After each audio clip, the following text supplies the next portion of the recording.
kabarnya sehat? Sehat. Sakit Pak? Sakit?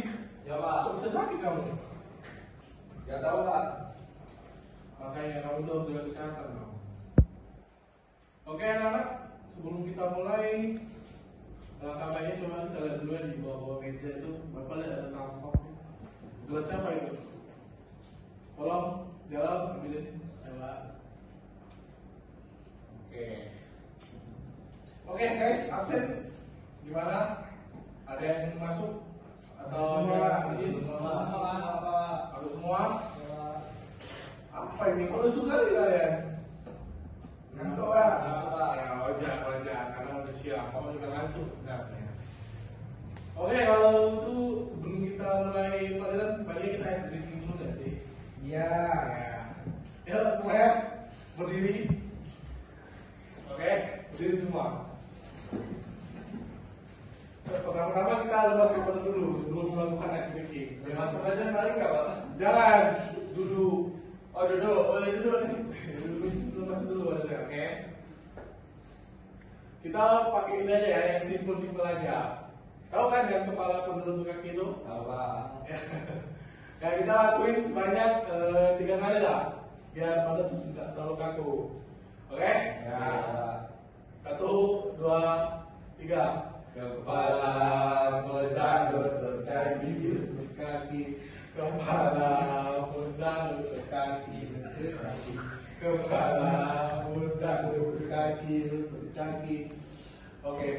Nah, ice breaking udah, bonusnya udah oke. Sekarang kita mulai ya. Sebelum mulai berdoa dulu lah kita. Dalam sebagai ketua kelas, silakan yang berdoa. Sebelum kita memulai pembelajaran pada siang hari ini, apabila kita berdoa menurut agama dan ajaran masing-masing. Berdoa mulai. Amin. Doa selesai. Amin. Oke. Anak-anak bisa dilihat di layar belakang Bapak. Kalau hari ini kita bakal belajar teks pantun. Kemarin kan puisi udah selesai ya materi kita. Sekarang kita masuk ke teks pantun. Pantun ini itu salah satu temennya puisi juga, syair, puisi-puisi lama lah. Oke, kita mulai ya. Pengertian teks pantun. Ada yang mau baca? Saya Pak. Ya Reza, silakan. Pengertian tes pantun. 1. Tes pantun adalah tes yang berisi suasana pantun secara utuh dan memiliki maksud tertentu. Dua, umumnya digunakan dalam pembelajaran sastra untuk mengungkapkan pikiran, perasaan, dan nasihat dalam bentuk puitis. Oke, bagus. Yang dimaksud dia teks pantun dan sebagai susunan secara utuh itu gini teman-teman. Puisi pantun dia tuh berbeda daripada syair-syair lain. Biasanya 4 katanya, 4 kalimat per pantun itu. Yang kedua itu umumnya digunakan dalam pembelajaran sastra ya memang karena memang pembelajaran sastra sering menggunakan pantun. Dalam acara-acara tertentu karena pantun itu digunakan sebagai bukan untuk sebuah acara. Next. Struktur, ada yang mau baca? Atau Bapak yang baca? Saya Pak. Siapa Ijal atau Jalal? Jalan aja Pak. Baik Jalal. Struktur teks pantun. Sampiran. Barisan pertama dan kedua tidak memiliki makna langsung, hanya pengantar. Barisan ketiga dan keempat mengandung pesan, nasihat atau makna. Yang kelima api-api. Oke, bagus. Sudah jelas lah ya, kalau usah mau jelasin lagi. Ya. Next. Ini ya sama yang tadi, ciri-cirinya itu ya terdiri dari 4 baris. Setiap barisnya itu 8 sampai 12 kata bersajak AB. Baris yang pertama itu isinya sampiran, yang ketiga dan keempat merupakan isi. Menggunakan bahasa yang indah. Oke, yang keempat menggunakan bahasa yang indah kadang kiasan. Jadi di sini itu kata-kata yang indah akan digunakan dalam pantun. Ya, kadang kiasan juga. Oke, next. Jenis-jenis teks pantun. Sebenarnya teks pantun itu banyak teman-teman, tapi Bapak di sini hanya menggunakan 4 saja. Yang pertama itu pantun nasihat, yang dimana isinya itu tentang nasihat-nasihat orang tua terdahulu yang digunakan untuk menasihati kita yang di masa sekarang. Yang berikutnya ada pantun jenaka, yaitu pantun yang isinya itu candaan atau sesuatu yang lucu. Kemudian ada pantun cinta. Pantun yang biasanya digunakan untuk mengungkapkan perasaan ke lawan jenis atau seseorang yang kalian sayangi. Yang keempat, pantun agama. Pantun yang digunakan yang biasanya itu berisi tentang hal-hal yang religius, yang berisi tentang keagamaan. Next, contoh teks pantun.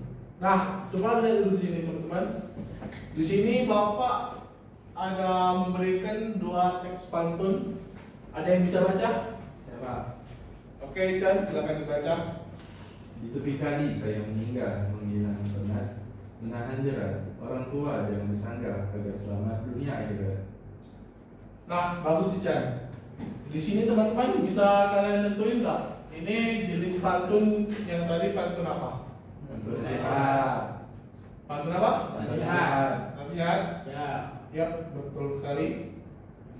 Pantun kedua ada yang mau baca? ya Pak. Silakan. Ke supermarket membeli bensin dibeli, itu ke sekolah. Niat hati menahan. Sekolah. Hah? Selokan.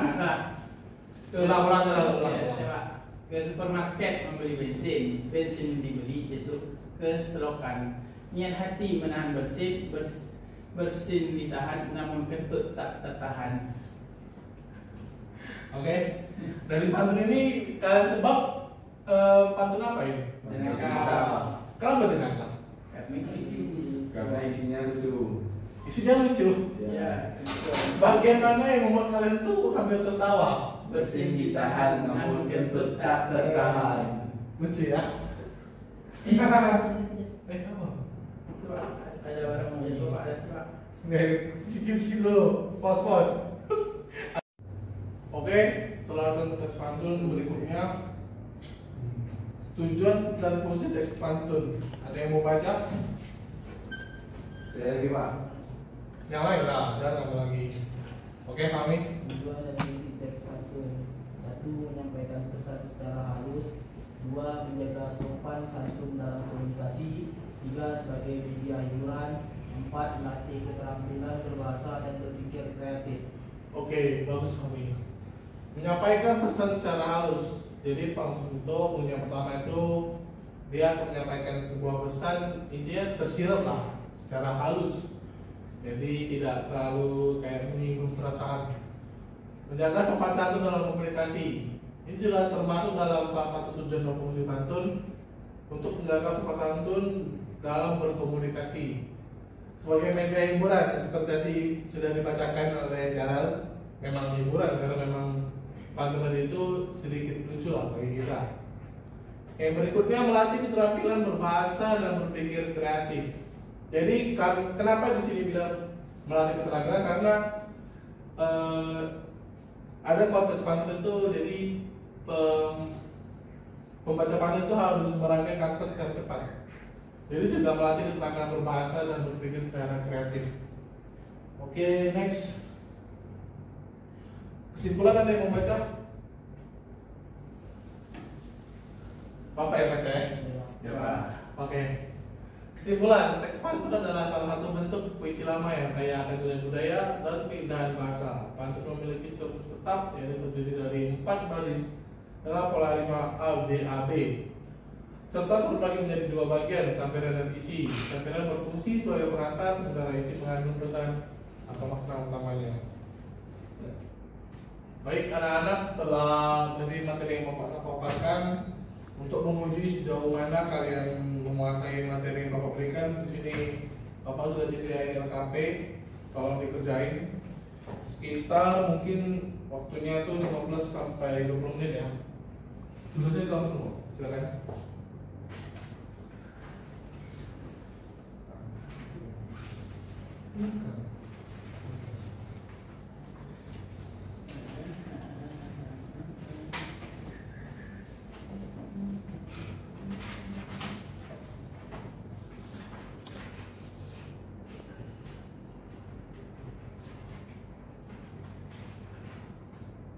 Kak dulu, ini asal yang Nadia ini Ya, pantun. Halo.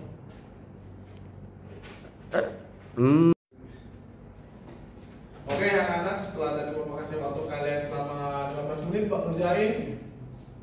Dari tugas tadi ada yang mau membacakan? Ya Pak. Oke Chan, silakan dibaca. Satu pantun aja Pak.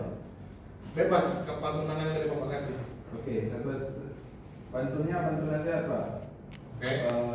Berakit bulu dengan bergalak, bulu pecah terbelah dua. Orang tua jangan disangka, kelak biadab itu dunia pula. Oke. Maknanya? Maknanya seperti apa ya? Pokoknya setiap kita melakukan sesuatu tuh harus atas izin orang tua dulu. Jadi jangan kayak ego dengan keinginan sendiri. Nanti perilakunya kayak gitu lah. Ya, apa yang disampaikan itu aja betul. Apa-apa itu harus dari orang tua terlebih dahulu. Oke? Bagus Isan. Baik anak-anak, tadi itu materi pantun sudah selesai kita jajahi. Untuk tugas untuk minggu depan, di sini Bapak ada temukan pantun di YouTube. Ada 2 pantun nasihat. Silakan anak-anak baca dan juga cari makna dari pantun tersebut. Bisa? Siapa? Oke. Oke anak-anak, meraih sudah materi kita pada siang hari ini. Bapak harap kalian menguasai materinya dan juga memahami apa yang sudah Bapak ajarkan pada siang hari ini. Bapak akhiri, assalamualaikum warahmatullahi wabarakatuh. Waalaikumsalam